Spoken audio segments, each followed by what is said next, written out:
परमेश्वर के धन्य नाम की महिमा हो। आराधनात्मक मनन की ओर आप सभी का बड़े विनम्रता के साथ स्वागत करता हूँ। आइए आज के मनन के लिए उत्पत्ति 9:13 हम पढ़ेंगे। मैंने बादल में अपना धनुष रखा है, वो मेरे और पृथ्वी के बीच में वाचा का चिन्ह होगा। नियमित रूप में बाइबल पढ़ने वाले लोग ये जानते हैं कि नूह के समय पृथ्वी भर में जो जल प्रलय हुआ था, उस जल प्रलय के पश्चात परमेश्वर अपना दास नूह से कहने वाली बातों को हम वचन से पढ़ रहे थे। जल प्रलय में नूह और उनके परिवार के 7 लोग छोड़कर सारे लोग मारे गए। परमेश्वर मनुष्य को एक जल प्रलय के द्वारा सत्यानाश करने का फैसला लेने का एक महत्वपूर्ण कारण पाप किए हुए स्वर्गदूत और मनुष्य के पुत्रियों के बीच का अनैतिक संबंध था। उत्पत्ति अध्याय 6 पद 1 से 7 तक पढ़िएगा। समस्त संसार को जल से नाश करने का फैसला लेने के बावजूद भी परमेश्वर ने नूह नामक एक व्यक्ति पर अपनी दया दिखाई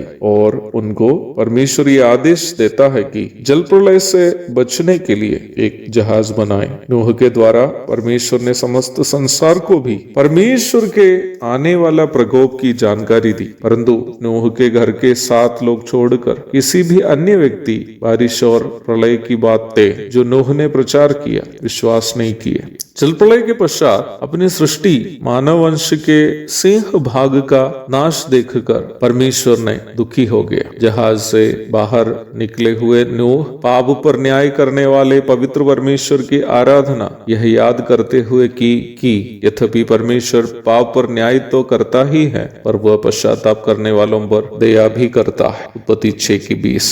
नूह की आराधना स्वीकार करते हुए परमेश्वर ने अपनी दया के प्रतीक स्वरूप आसमान में एक मेघ धनुष को ये कहते हुए दिखाता है कि अब वो कभी भी मनुष्य जाति को एक सार्वभौमिक जल प्रलय से सत्यानाश नहीं करेंगे, जिसका जिक्र हम प्रारंभ में पढ़े थे। इस परिप्रेक्ष्य में देखा जाए, बारिश के बाद जब बादल प्रकट हो जाता है, दिखाई देने वाला मेघधनुष मनुष्य जाति के साथ परम पवित्र परमेश्वर की दया और अनुग्रह का प्रतीक है, जो उन्होंने नूह के साथ वाचा स्वरूप बांधी थी। जल प्रलय के बाद नूह के 3 संतानों के जरिए संसार में पुनः मनुष्य जाति फूलने और फलने लगे। उत्पत्ति 10:1 और 32। मनुष्य जैसे जैसे बढ़ने लगे तो मनुष्य के पाप भी बढ़ने लगे, क्योंकि नूह की संतान भी पाप से प्रदूषित आदम के वंशज ही थे। उत्पत्ति की पुस्तक के 19वां अध्याय में हम स्वर्गदूतों के साथ अनैतिकता करने की कोशिश करने वाले सदोम के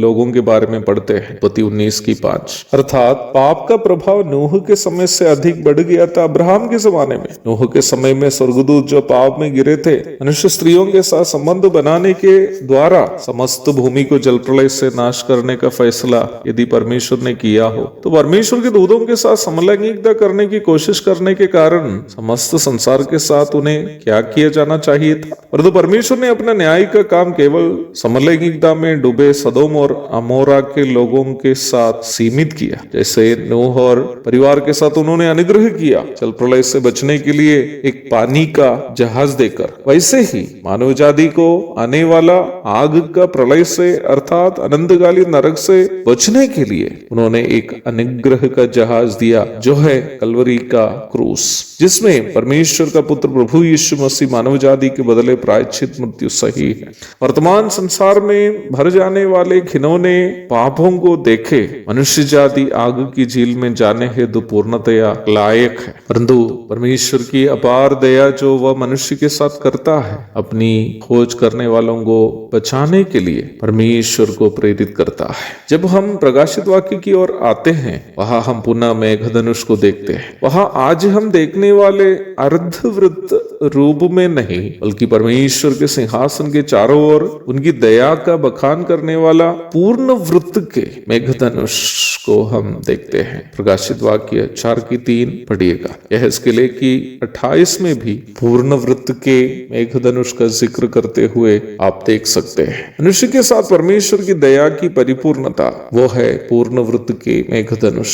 हाँ प्यारो, आज हम उनकी दया को जो हमारे साथ उन्होंने किया भाग्य के रूप में में ही देखते हैं, परंतु अनंतता में जब हम उन्हें आमने सामने देखकर उनकी आराधना करेंगे तब हम ये पूर्णता समझेंगे कि हम पापियों पर परमेश्वर की दया कितना महान था। एक और शुभ दिन की धन्य कामनाओं के साथ आज का मनन मैं यहाँ समाप्त करता हूँ। स्वर्ग के लिए ग्रहण योग्य एक आराधना चढ़ाने के लिए परमेश्वर हम सबकी मदद आज करे। आमीन।